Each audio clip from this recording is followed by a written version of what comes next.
9 more COVID-19 positive cases have been reported in Nagaland today. All the 9 positive cases are returnees from Chennai, 6 are from Dimapur and 3 from Tuensang. Nagaland's tally stands at 18 COVID-19 positive cases as on May 28, 2020.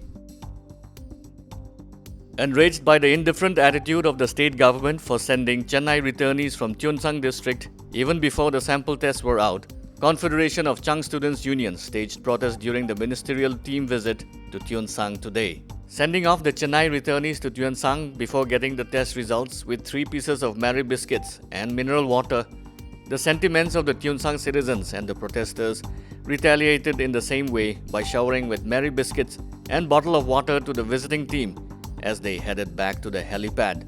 During the meeting between CCSU and the visiting team led by Minister of Health and Family Welfare S. Pangyupom, the students' union body offered Mary biscuits and a glass of water to the ministerial team.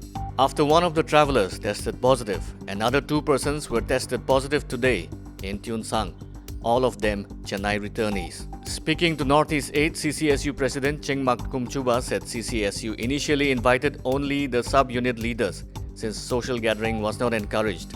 However, citizens joined in the later stage and people threw their anger by throwing Mary biscuits and water. He also informed that all the positive patients were shifted to Tuensang COVID-19 hospital and their health condition was stable for now.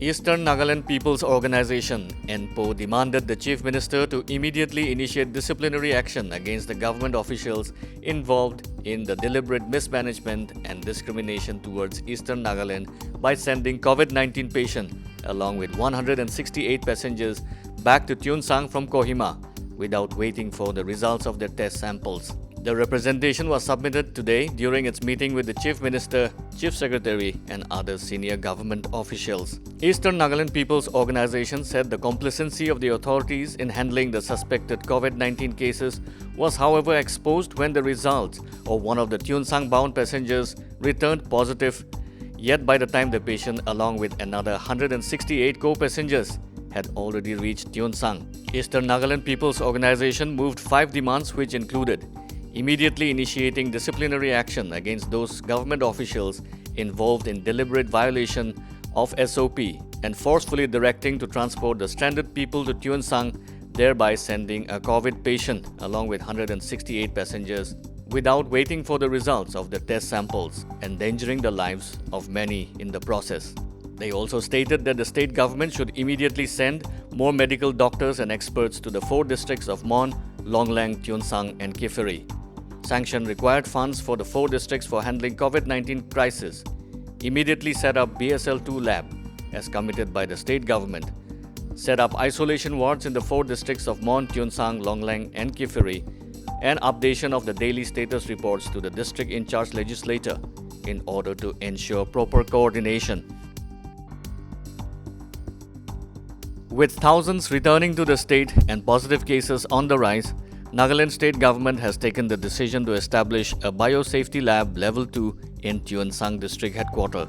State Planning and Coordination Minister and spokesperson for COVID-19, Niba Kronu said, the state government through medical department will undertake necessary procedures for technical clearance for establishment of the laboratory from the Government of India and the Indian Council of Medical Research.